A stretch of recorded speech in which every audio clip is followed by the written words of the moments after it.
Hey, I'm Lane. And I'm Tony. And we're PattyCake Productions. If you're here, you're probably wondering how we did it. And you're in the right place. When we first watched the original Maroon 5 Girls Like You, we wanted to know How'd they do it? So we did a little digging and we watched a few tutorials. And we figured out a way to make it happen. We knew we would replace the celebrities with Disney ladies. But who was going to be the Adam Levine character? Dun dun dun! We initially toyed with the idea of replacing Adam with a generic prince. But that didn't tell the story quite right. Our next idea was an animator. Since all of these ladies started out as drawings, we figured an animator imagining all these characters would be a really cool way to connect them. When we first started arranging the music for this, we initially had each of the sections changing for each character. But that felt really jarring. We realized that we needed something that sounded like all of the Disney movies all at once. So we started listening to the motifs of all the original princess songs and figured out a way to incorporate those concepts into the music. We actually ended up taking elements of Cinderella, Ariel, and Belle to get to where we needed to be. So much about transforming into these characters is the costume. Now Tony actually builds all these costumes, and you can see that every detail and every stitch has thought put into it. So for costumes like these, I typically start with seeing the way they do them in the parks, and then in some cases I'll change things to make them a little more movie accurate.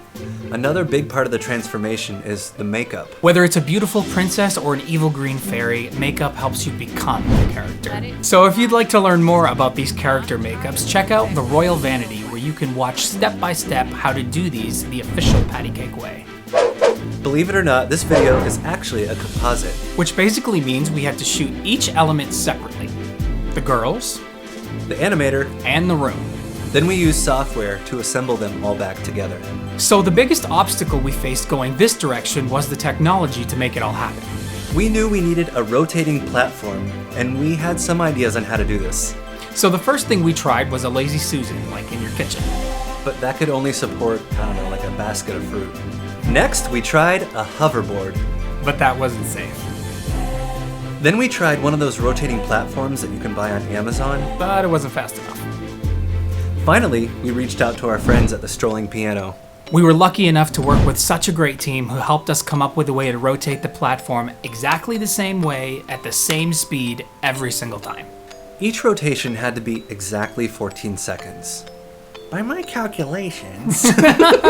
So we set a metronome to 120 beats per minute, and we also set up little markers around the rotation to know exactly where we were each time.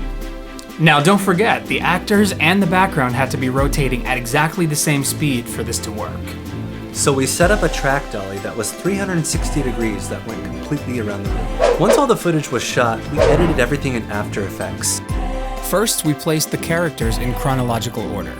Then, we keyed out the green screen and put it all together one layer at a time. Then we had to figure out how each person was entering and exiting. We created a digital mask for each character that would hide pieces of them as they came into frame and remove pieces of them as they left frame. Finally, it was time for some special effects, and we just couldn't figure out whether to use Vanessa, Ursula, so we decided to use both. The shot started with just Vanessa. Then we decided where she would switch into Ursula. We added a lightning effect to the room, and finally, the lightning bolt itself. This video was really fun for us to figure out, and we hope you guys enjoyed it as much as we did. We'll see you soon.